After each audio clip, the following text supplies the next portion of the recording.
Hey folks, welcome to the Cardboard Cave. We're here to take a quick look at 3 more Super 7 Reaction Godzilla figures.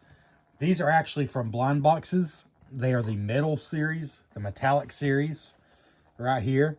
I'll go and tell you though, I believe these were Target exclusive, and as is literally always the case with our local Target, they were nowhere to be found.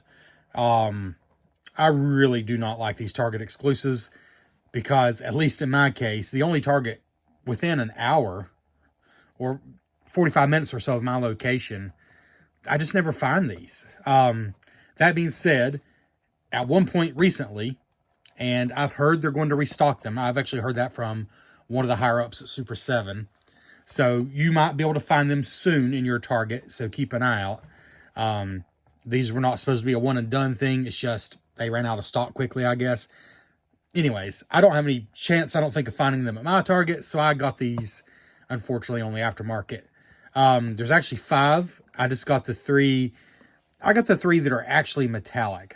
There's 57 Godzilla, who I honestly had no idea what they were talking about. There wasn't a 1957 Godzilla. You know, I'm no expert. I'm starting from scratch myself, going through the Godzilla movies. But I knew there wasn't a 57. Anyways, this is an homage to the unreleased American version of Godzilla Raids Again. So the second Godzilla movie, just like the original, there apparently was going to be an American remake to come out in 1957. It's something volcano, monster of volcanoes, something like that. But anyways, it was never released. But this Godzilla is an homage to that. Then you got the 74 version of Mechagodzilla. And then you got Megalon 73. And then the 2 I don't have are glitter. You got Gigan 72 black glitter and the Godzilla 74 gold glitter. So he is only a 1 in 12. So he is a lot pricier to get on the aftermarket for sure. He's a 2 in 12 and these are all 3 in 12. So here they are. These are the 3 that are actually metallic. Funny enough, the 2 more rare ones are glitter versions. So yes, it would be cool to have the whole set. But I'm kind of okay, honestly, just having these 3 because they're actually the only metallic ones. The other 2, like I said, are glitter versions. So, of course, we have Godzilla 57 here, who is a little different than like the 54 or 55 Godzilla. Like a more narrow face, just a little different. Love his color scheme. We'll get him off here and take a closer look. Really love the red and silver for Mechagodzilla 74, who is slightly different than the Mechagodzilla I had just from a regular Super 7 release. And then this is my first Megalon. Right. Nope, he is not my first Megalon. I have a glow-in-the-dark Megalon, who's actually really cool. And I've shown him off on a video before. I don't have a regular Megalon. I do have a glow-in-the-dark, but this is just a really cool color scheme. So let's just start with Megalon here. Stop these guys from spinning here. So Megalon is a metallic green, silver, and red. And I just think it's a really good looking color overall. A really cool color scheme. The articulation on all these, I don't feel like I really need to show it, but it's arms, hips. Usually head and tail, but it just depends. Like this one does have head and tail, so it's 6 points of articulation. But not a lot. But just to get a little closer look here. It is really nice, shiny metallic green. They are the metallic series, and I think these are cool enough. I'm surprised they only did them as blind boxes, because they're quite cool. And here is Mechagodzilla.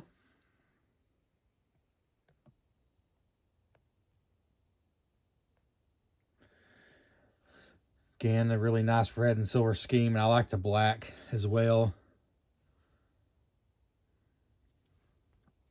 Just really cool looking. And here's my regular release Mechagodzilla, and I thought they're identical. Then I realized this is a 75, so Mechagodzilla 2, basically the sequel, and this is 74. The big differences are the writing there on the arm is not on this one, because this is the 74. The hand is actually a little different. So it's not the same mold. Like, they didn't just paint it differently. It's not the same mold. The dorsal or the spine is very different. Like, this one's got the bigger protrusion here compared to this one. The tail is actually different. It's shorter on the 74 version without these nubs on the end. So there's several small differences, but it's actually a completely different mold.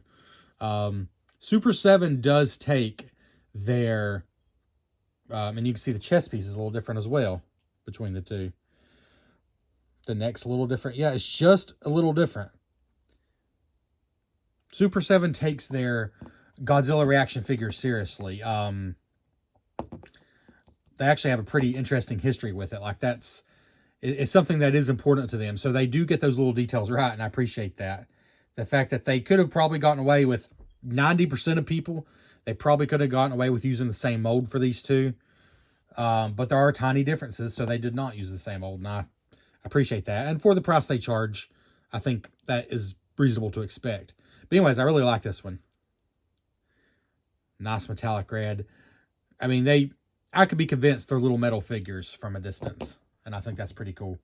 And here's Godzilla 57 from the unreleased American remake of Godzilla Raids Again that never came out, but he's just a little different.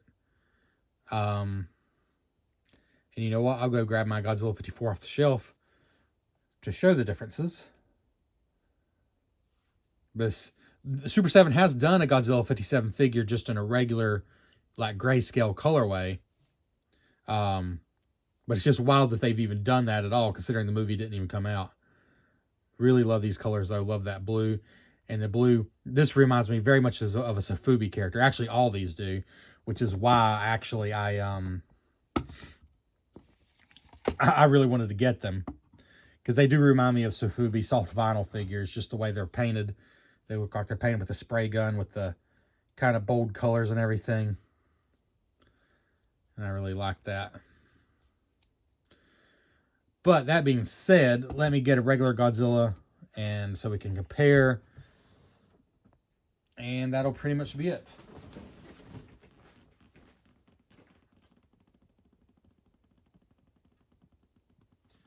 Right, here is an original Godzilla 1954 Super 7 reaction figure.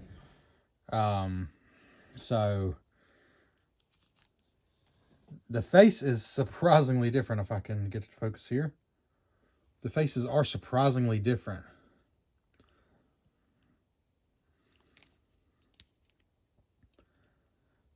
Like a longer face on this one, and narrower. It's like the difference between an alligator and a crocodile, and I can never remember which is which. But the Godzilla 57 here is like a longer, narrower snout compared to this one. And just some subtle differences otherwise.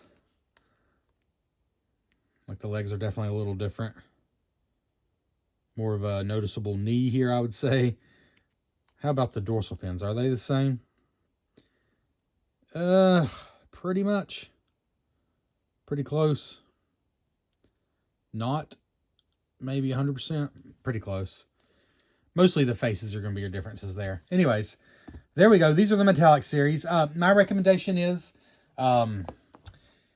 keep an eye out for the restock. Apparently it is going to happen. I think they are very neat. I mean, what you see is what you get. You know if you want them or not. I'm kind of disappointed that I felt like I had to head to eBay. But I just knew they weren't going to show up around here. And if they do, I might still grab a couple of them, see if I get lucky and get the Gigan glitter or the Godzilla 74 gold glitter. But for now, I'm just happy with these three. The metallic series Godzilla Super 7 blind boxes. Thanks for checking out the Cardboard Cave. Please consider liking the video, commenting, and even subscribing to the channel. We'll catch you next time.